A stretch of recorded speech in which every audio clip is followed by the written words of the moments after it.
Today we are talking about something sneaky, something that live inside your own head.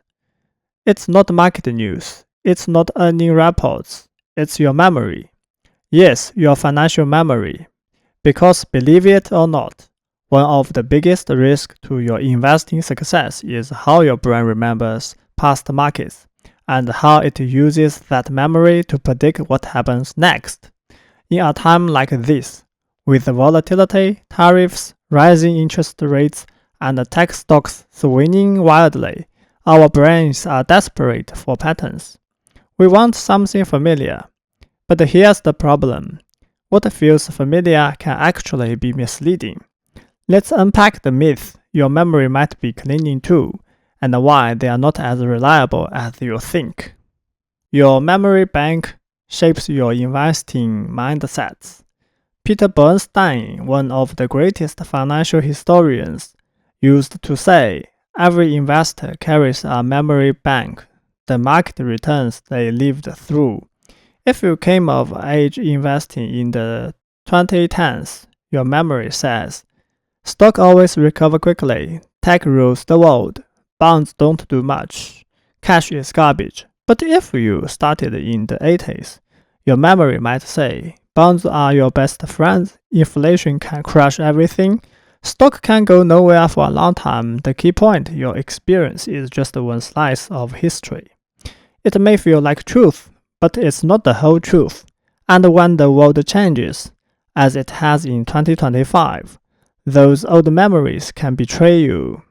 Myth number 1. Growth always beats values. If you invested any time in the past 15 years, you've seen tech giants like Apple, Nvidia, and Tesla dominate the market. That builds a belief. Growth stocks are the only way to win. But this year, value stocks are making a comeback. Warren Buffett, Berkshire Hathaway is up over 17%. The Nasdaq is down almost 11%. And if we zoom out, for most of the last century, value stocks outperformed their flashy growth counterpart. Why? Because in uncertain, high volatility environments, investors want real earnings, real cash flows, real assets.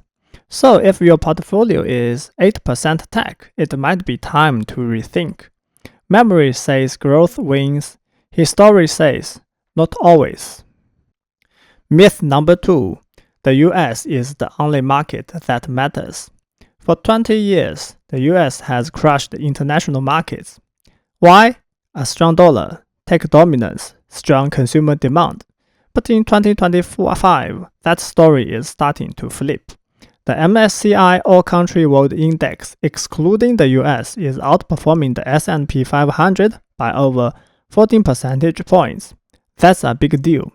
What your memory might not tell you is that international markets dominated the US from 1971 to 1990. The MSCI EAFE index outperformed the S&P 500 by an average of 4.2% per year over those 2 decades.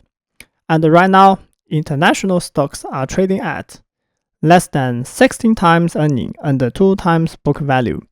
Meanwhile, US stocks about 24 times earning over 4 times book value.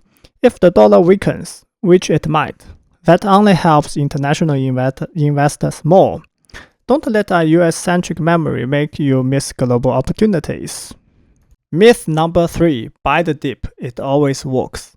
Let's talk about one of the most scared pieces of advice.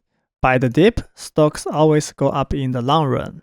Jeremy Siegel's classic Stocks for the Long Run argued that over 20 plus years, stocks nearly always beat bonds, but new data says otherwise. Edward Macquarie, a business professor, dug deep into US assets returns all the way back to 1793. He found multiple 20-year stretch, even in modern history, where bonds beat stocks after inflation. One example, the 20 years ending in 2012. This doesn't mean stocks are bad, it means don't assume time will bail you out. Market returns depends on valuation, interest rates, inflation. Right now, stocks are expensive, rates are high, and the inflation is stubborn. So sure, buy the dip, but don't bet the house on it. Myth number 4. Cash is trash. Remember when holding cash felt like lighting money on fire? From 2009 through 2021, yields were near zero. Inflation made it worse. But here in 2025, cash is playing offense. Treasury bills and money market funds are yielding over 4%, and that's after inflation in some cases. So, while stocks struggle, cash is doing its job, persevering capital, providing liquidity, outperforming risk assets. Sometimes the boring option isn't just safe, it's smart. Myth number 5. Gold always shines. Gold feels comforting in uncertain times, and yes, recently it's been doing well. But if you think gold always protects your wealth, you are only seeing part of the picture. After peaking in 1980, gold didn't hit a new high for 28 years. After its 2011 peak, it took nearly a decade to recover. Gold has its moment in the spotlight, but when calm returns, that shine fades fast. So ask yourself, are you buying safety or just chasing headlines? How to fight your memory bias. So what do you do with all this? First, acknowledge your memory bank. It shapes your expectations, whether you know it or not. Second, challenge your assumptions. History is messy, and markets evolve. Third, diversify, not just across assets, but across ideas. That means owning value and growth, holding US and international stocks, balancing stocks with bonds and cash, being open to gold but not relying on it. And most of all, zoom out. Look at the data beyond your personal experience. Because the past doesn't repeat exactly, but it often rhymes. And the more you rely on short-term memory, the more likely you are to miss the big picture. Thanks for watching. If you found this helpful, give it a thumbs up, subscribe, and share it with someone who's still trading like it's 2020. Let me know in the comments, what investing myth did you have to learn the hard way? Until next time, stay curious, stay rational, and don't let your memory trap you.